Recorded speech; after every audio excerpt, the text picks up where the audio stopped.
வணக்கம், நான் உங்கள் வாசன். எல்லாரும் எப்படி இருக்கீங்க? நல்லா இருப்பீங்க நம்புகிறேன். ஆக்சுவலி டிப்ஸ் சில தற்கொலைகளெல்லாம் நினச்சி சிரிக்கிறதா இல்லை கோவப்படுறதா அப்படின்னே தெரில. எனக்கு ரெண்டுமே சேர்ந்து வருது. ஆக்சுவலி என்னன்னாங்க, நான் சின்ன பையன்லேருந்து என்னோட மாமா பொண்ணை நான் லவ் பண்ணுறேங்க. அப்போ 2 பேருமே படிச்சுட்டு தான் இருந்தோம், சரிங்களா? அதுக்கப்புறம் 2023 வந்து பார்த்துட்டிங்கன்னா நான் ஒரு vlog எடுத்திருப்பேன். அதை தான் இப்போ ரீசெண்டாக, ஏன்னா அதை வந்து நான் இந்த வீடியோவில் தெளிவாக சொல்லியிருப்பேன், கல்யாணம் ஆனதுக்கப்புறம் தாங்க போஸ்ட் பண்ணுவேன்னு சொல்லி.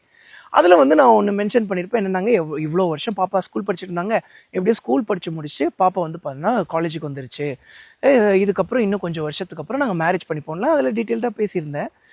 இவனுங்க என்ன பண்ணிட்டானுங்க, இந்த 2025 இப்போ ட்விட்டரில் வந்து பார்த்தீங்கன்னா நான் ஸ்கூல் குழந்தைய கல்யாணம் பண்ணிட்டேன் அப்படின்னு சொல்லி அதில் இருக்கக்கூடிய அந்த ஒரு சின்ன ஒரு வீடியோவை மட்டும் கட் பண்ணி பின்னாடி வந்து ஒரு சீரியஸ் பிஜிஎம், ஒரு மாதிரியான பிஜிஎம்லாம் போட்டு மக்களை மேனிப்புலேட் பண்ணி ஏமாற்றிட்டு திரியிறானுங்க.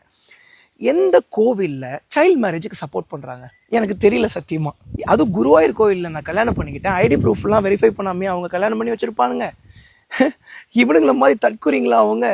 18 வயசுக்குள்ளே இருக்கிறவங்கள மேரேஜே பண்ண முடியாது. அதெல்லாம் அந்த தற்கொலைங்களுக்கு தெரியாது, அதெல்லாம் தட்டி விடுங்க. எனக்கு சிரிப்பாகவும் வருது, கோவமும் வருதுங்க.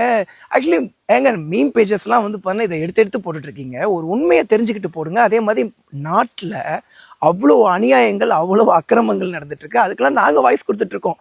நீங்களும் இந்த சில நல்ல மனிதர்களும் வாய்ஸ் கொடுத்துட்ருக்காங்க. ஆனால் ஒரு தற்கொலைத்தனமாக என்ன உண்மைன்னே தெரியாமல் போட்டிருக்கக்கூடாது. 2023 ஷூட் பண்ண வீடியோவை நான் 2025 மென்ஷன் பண்ணி போட்டிருக்கேன். அதை ஃபுல் வீடியோ பார்க்காம சின்ன ஒரு கிளிப்பை பார்த்துட்டா போதும், அதை எடுத்து ஷேர் பண்ணுறது. இதில் நம்மளும் தற்கொலைங்கிறானுங்க. ஸோ தற்கொலையாக இருந்திருந்தா நான் இவ்வளோ தூரம் வளர்ந்துருக்க மாட்டேன். கடவுள் அன்பாலையும் உங்களை மாதிரி நல்ல உள்ளங்கள்னாலையும் ஒரு படம் நடிச்சிருக்க மாட்டேன். அதை வந்து அந்த தற்கொலைகளுக்கு தெரிஞ்சுக்கணும். நான் இந்த மாதிரி எந்த ஒரு மீம்ஸ் வந்தாலும் அவாய்ட் பண்ணிட்டு போயிடுவேன். ஆனால் இது என்னால் அவாய்ட் பண்ண முடியல. ஏன்னா எங்கள் கல்யாணம் ஆகிடுச்சு, எனக்கு ஒரு ஃபேமிலி இருக்குது. அது தெரியாமல் இந்த தற்கொலைகள் வந்து போலீஸ் அட்டாக் பண்ணிட்டு இருக்காங்க. டேய், கொஞ்சமாவது வளர்ந்து தொலைங்கடா அப்படின்னு சொல்லி நான் ட்விட்டரில் கமெண்ட் பண்ணக்கூடியவங்களுக்கும் மீம் போடக்கூடியவங்களுக்கும் நான் சொல்லிக்கிறேன். கொஞ்சம் வாழ்க்கையை பார்த்து கொஞ்சம் உருப்படுங்க. அண்ட் மக்களும் வந்து பார்த்தீங்கன்னா எது உண்மை எது பொய்ன்னு சொல்லி விழிப்புணர்வாக இருங்க. ஓகேங்க, நன்றி.